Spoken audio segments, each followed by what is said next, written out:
ખેડૂત મિત્રો, ઝેર મુક્ત ખેતી અને ખેડૂત બચાવો અભિયાન અંતર્ગત હું ડોક્ટર પલકેશ પટેલ આપ સૌનું હૃદયપૂર્વક હાર્દિક સ્વાગત કરું છું.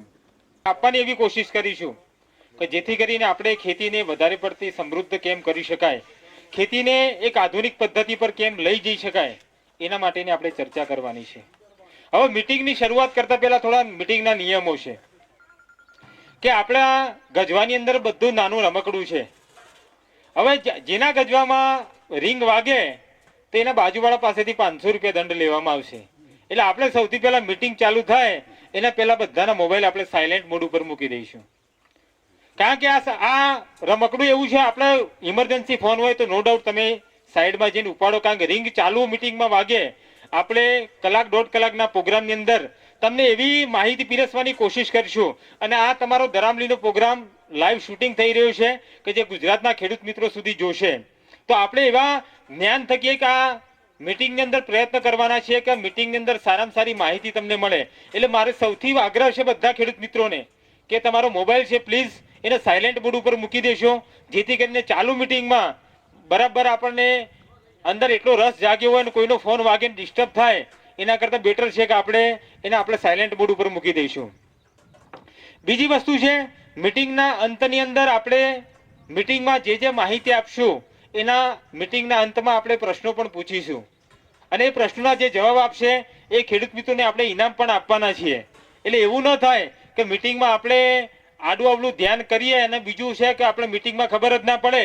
એટલે મીટિંગના અંતમાં જે કંઈ પણ માહિતી આપીશું એના અંતમાં પ્રશ્નો પણ પૂછીશું અને એ પ્રશ્નો જે સાચા જવાબ આપશે એને ઇનામ પણ આપીશું. હવે સૌથી પહેલા આપણે વાત કરીએ કે કામા ઇન્ટરનેશનલ ઓર્ગેનિક કંપની શું છે, એના લક્ષ્યાંકો શું છે અને કંપની શું કરવા નીકળી છે. તો કામા ઇન્ટરનેશનલ ઓર્ગેનિક કંપની જે છે એ આણંદ ખાતે સ્થિત આપણી ઓર્ગેનિક કંપની છે અને આ કંપનીનો એક જ માત્ર લક્ષ્ય છે ઝેર મુક્ત ખેતી અને ખેડૂત બચાવો અભિયાન અંતર્ગત કે ખેતી સમૃદ્ધ થાય, ખેડૂત સમૃદ્ધ થાય અને હરિયાળી ક્રાંતિ ફરી એકવાર સાચા અર્થમાં આપણે ખેતીની અંદર હરિયાળી ક્રાંતિ કરીએ, એના માટેનું મારું લક્ષ્ય છે. બીજું કે દિન પ્રતિદિન જે રાસાયણિક ખાતરો છે, જંતુનાશક દવાઓ છે, એ આયા પછી આપણા માણસ જીવનમાં જે બદલાવો આવ્યા છે, આજે આપણે જોઈએ છે કે દર 3 થી 4 દુકાને એકાદ હોસ્પિટલ છે, દર 5 થી 10 દુકાને એક મોટી દવાખાનાઓ છે, દવાઓની દુકાનો છે. આ દિવસે દિવસે વધવા પાછળનું કારણ આપણે માણસો જ છીએ. કારણ કે આપણું જે ભારત જે દેશ છે એ ઋષિ સંસ્કૃતિ આધારિત દેશ છે અને આપણી જે સંસ્કૃતિ હતી ખેતીની એ ઋષિ પરંપરાગત આધારિત આપણી કૃષિ પદ્ધતિની વ્યવસ્થા હતી. આજે આપણે ભારત દેશની અંદર વાત કરીએ તો ભારત દેશમાં એવી શું ટેકનોલોજી નથી, એવા પ્રકારની ટેકનોલોજી આપણા દેશની અંદર જોવા મળતી કે જે રેતી, જે સમુદ્ર કિનારે રેતી મળતી એમાંથી કાચ બનાવવાની ટેકનોલોજી આપણા દેશની અંદર વિકસિત હતી. એ સમયમાં આટલી આધુનિક ટેકનોલોજી નથી. ત્યારે તમે જોયું હશે કે આજે ભારત દેશની અંદર નાના નાના તોપ ગોળા બનાવવાની કારખાના આપણા ગામડાની અંદર વિકસિત હતા. આજે નાનામાં નાની ચીજ વસ્તુ તમારે જોઈએ તો ગામડાની અંદર સમૃદ્ધ કારીગરો હતા, સુથાર લોકો હતા, લુહાર લોકો હતા, આ સમાજના એન્જિનિયર હતા, જે લોકો કે સમાજને ઘડવાની અંદર એનો મુખ્ય ફાળો હતો. દિન પ્રતિદિન સમય ગયો, બીજા વિશ્વ યુદ્ધ પછીની પરિસ્થિતિ આપણી કેવી થઈ કે ભાઈ હવે પછીના વિશ્વ યુદ્ધો તો બંધ થઈ ગયા. જે કેમિકલની ફેક્ટરીઓ હતી એ કેમિકલની ફેક્ટરીઓ આપણા ભારત દેશમાં આવી અને જેમ ઈસ્ટ ઇન્ડિયા કંપનીએ સામ્રાજ્ય સ્થાપ્યું એમ રાસાયણિક કંપનીઓ ભારત દેશમાં આવી અને આ બધા પ્રકારની કંપનીઓ સ્થાપી અને ખેડૂતોને શું કર્યું, અલગ અલગ પ્રકારના રાસાયણિક ખાતરો, જંતુનાશક દવાઓ, આવી દવાઓ આપી અને દેશને ફરી એકવાર ગુલામ બનાવવાની કોશિશ કરી. આજે આપણે આઝાદ તો થઈ ગયા પણ ખરેખર એ સાચા અર્થમાં આઝાદ છીએ કે કેમ, આ પણ એક મોટો આપણા માટે પ્રશ્ન છે. કારણ કે અંગ્રેજોને ગુલામીમાંથી તો આઝાદી મેળવી, પણ હજુ પણ આપણે કર્મથી વચનથી આજે પણ આઝાદ નથી. આજે તમે જે તમારા ખેતરમાં રાસાયણિક ખાતર વાપરતા હોય કે તમે ટૂથપેસ્ટ વાપરતા હોય કે તેલ વાપરતા હોય, આજે પણ ત્યાં બેઠા બેઠા જે અંગ્રેજો જે છે એ જે વિચારે છે એ જ વિચારનો અમલ તમે આજે પણ કરી રહ્યા છો. કારણ કે જેમ આપણે વાત કરીને કે આપણના ખેતી આજે શું કામ પાયમાલ શું કામ થઈ ગઈ છે. આજે આપણે બધાને પ્રશ્ન થાય કે ખરેખર ખેતી પાયમાલ છે, ખેડૂતોને ભાવ નથી મળતા, આ બધા જ પ્રકારના પ્રશ્નો છે. પણ આ પ્રશ્નોના જવાબ આપશે કોણ? ખેડૂતો સરકારને પૂછે, પણ આપણે સરકારને શું કામ પૂછવાની જરૂર પડે છે? આપણે આપણા ખેડૂતને જ એવો સમૃદ્ધ બનાવીએ, ખેતીને પાયાથી સમૃદ્ધ બનાવીએ, જેથી કરીને આપણી ખેતી સમૃદ્ધ થાય. આપણને શું ખેડૂતોને કેવા બનાવ્યા છે? ખેડૂતોને એવા કંગાળ બનાવ્યા છે કે કોઈ પણ વસ્તુ હોય આ પ્રજાને એટલી નિર્ભક્ત, એવી પ્રજાને એટલી લાચાર બનાવો, પ્રજાને એટલા જ માયકાંગલી પ્રજા બનાવો કે પ્રજાને પોતાના પર જ વિશ્વાસ ના હોય કે મારો છોકરો આ કામ કરવા માટે સક્ષમ છે કે કેમ. એ પણ આપણી પ્રજાની અંદર આ વિશ્વાસ આજના સમયની અંદર નથી. શું કામ? કારણ કે તમે બધી જ વસ્તુ ખેતીની અંદર એક નાનકડું ઉદાહરણ આપો કે આપણા ભારત દેશની ખેતી કેવી હતી. આપણે જ્યારે શરૂઆત, આ બધું એટલા માટે કહું છું કે આ બધી વસ્તુની જે મારે વાત કરવાની છે 15-20 મિનિટની વાત કરવાની છે. આજે મારે તમને જે જગાડવાનું છે એ તમારો આત્મવિશ્વાસ છે કે તમે કોણ છો, એ આજે મારે તમને ખાસ સમજાવવાનું છે કે તમારી પાસે શું ક્ષમતા હતી અને શું કરી શકો એમ છો. આ વસ્તુ આપણે સમજવાની જરૂર છે. ભારત દેશની અંદર આપણે વાત કરીએ તો આજે ભારત સંસ્કૃતિના જે આધારભૂત જે 4 પાયા હતા, ગંગા, ગીતા, ગાયત્રી અને ગૌ માતા, આ 4 વસ્તુ આપણી સંસ્કૃતિનો આધારસ્તંભ હતો. બરાબર છે. એમાંથી આપણી જે આર્થિક રીતે અને દરેક આધ્યાત્મિક રીતે સમૃદ્ધ હતા એની પાછળનું આપણું કારણ હતું ગાય માતા. આપણા ઘરે આંગણે જ્યારે 1947 ની અંદર જ્યારે આપણે આઝાદ થયા એ વખતે આપણે પોતાની દેશી ગાયો જે આપણે વાત કરીએ છીએ 32 કરોડથી પણ વધુની સંખ્યાની અંદર આપણી ગાયો હતી. અને આ ગાયો થકી આપણી જે જમીન છે એ જમીન સમૃદ્ધ હતી.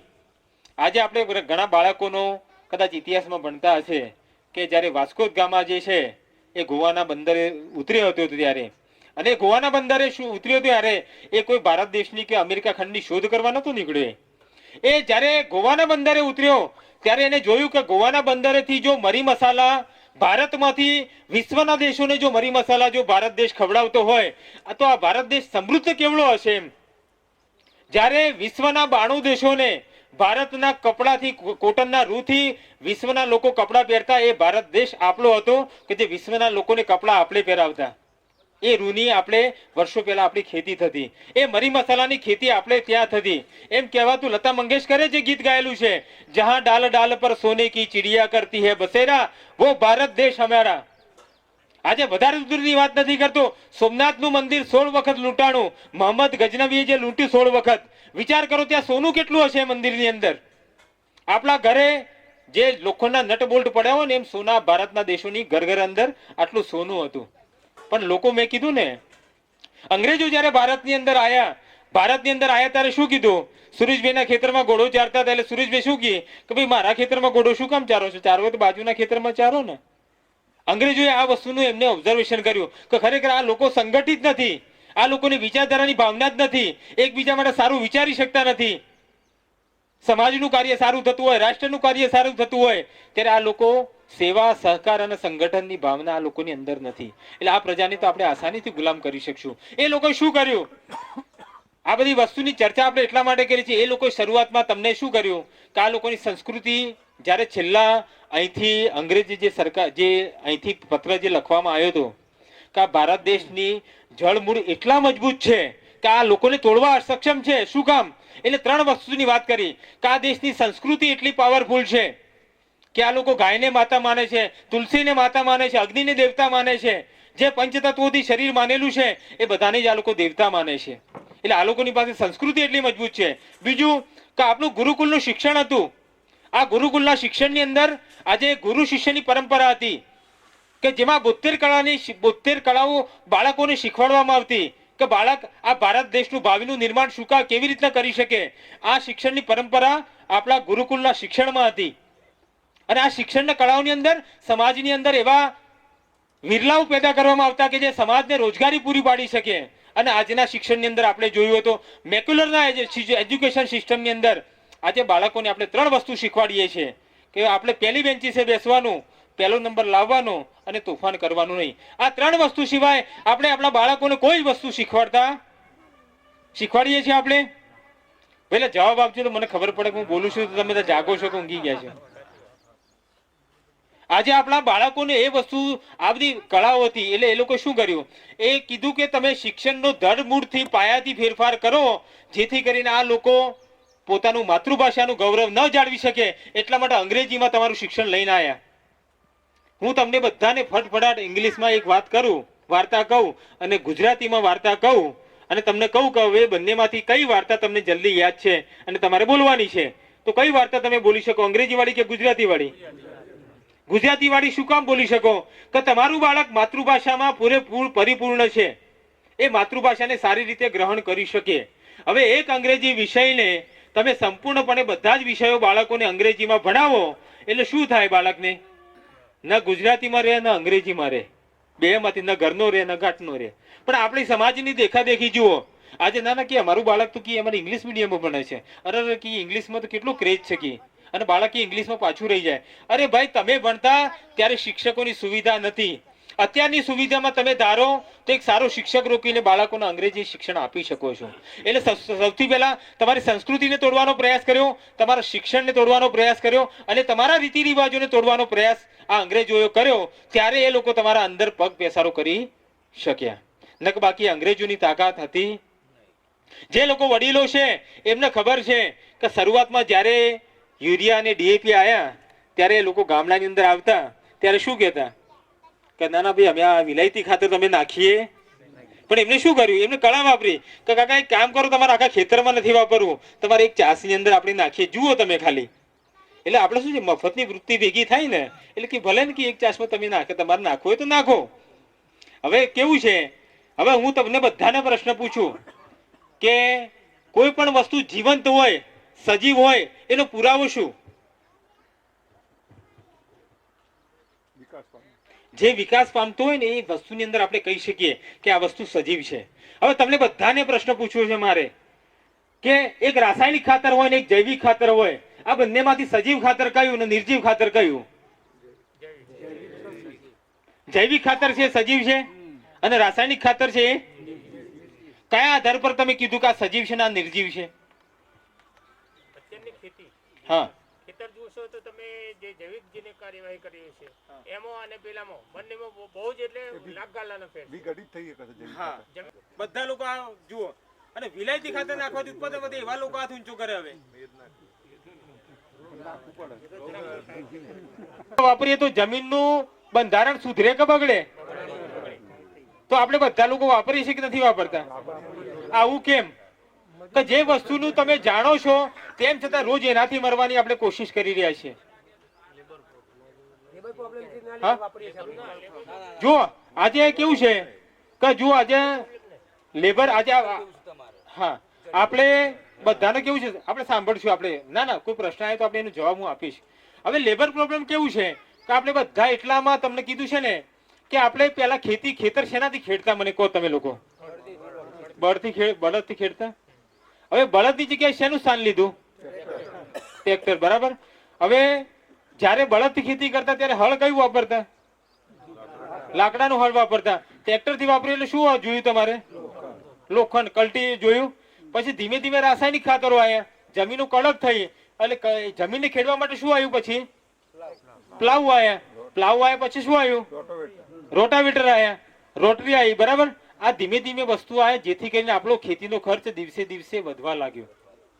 તમે એમ વિચાર કરતા, પેલા વડીલો એમ કહેતા કે અમે 1 રૂપિયો કમાતા ને એમાં 10 પૈસાનો 20 પૈસાનો ખર્ચો કરતા અને 80 પૈસા અમે બચાવતા.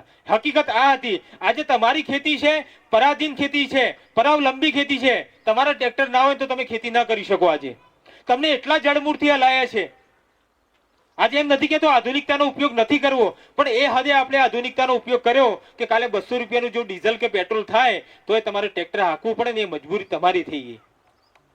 આજે એવું કોઈ પણ લોકો છે બજારની અંદર કે તમે ઘઉં વેચવાનું બંધ કરો અથવા બંધ કરો તો જેથી કરીને એક પણ ફેક્ટરીઓ ચાલે? આજે આપણે એક દાણામાંથી જો 4000 દાણા પાકતા હોય અને તમે આજે તમે એક દાણો લગાવતા હોય, મકાઈનો એક દાણો વાવતા હોય અને 4000 દાણા થાય, એક પણ એવો ધંધો બતાવો કે તમે 1 રૂપિયો નાખો ને 4000 રૂપિયા થતા હોય અને છતાં પણ આ ખેતી આપણે કહીએ કે પાયમાલ કંગાલ થાય, તો આ થવા પાછળનું કારણ શું આપણું? એક એવો ધંધો બતાવો કે તમે 1 રૂપિયો નાખતા હોય ને 4000 રૂપિયા થતા હોય, 1 રૂપિયો નાખો ને 400 દાણા થતા હોય. આ ખેતીનું વિજ્ઞાન આપણે સમજ્યા નથી. આ ખેતી કઈ રીતે થાય છે એ સમજવાની આપણે જરૂર છે. કારણ કે અત્યારની જે જનરેશન છે, અત્યારે જે 40 થી 60 વર્ષના લોકો છે, આજે એ લોકોને જાગૃત થવું પડશે આપણી ખેતી માટે. નહીતર આજે એ દિવસો પણ દૂર નથી કે આપણા બાળકોને 7/12ના ઉતારાની અંદર જ આપણી જમીન આપવી પડશે. એ પરિસ્થિતિનું પણ નિર્માણ થશે. તમે મગજમાં એમ નહીં વિચારો કે આ વસ્તુ અમે વિચારતા નથી એટલે આ ન થઈ શકે. કોરોના માટે પણ લોકોએ કે આવું ક્યારેય વિચાર્યું નહોતું. શહેરોમાં લોકો રહેતા એમને એમ હતું કે આપણે તો ગામડામાં ગામોની શું જરૂર છે, આપણે તો સિટીમાં ઘર છે, ગામડાનું ઘર કાઢી નાખો. આજે 8-8-9 મહિના રહીને એ લોકોએ ગામડામાં રહેવાની ફરજ બની.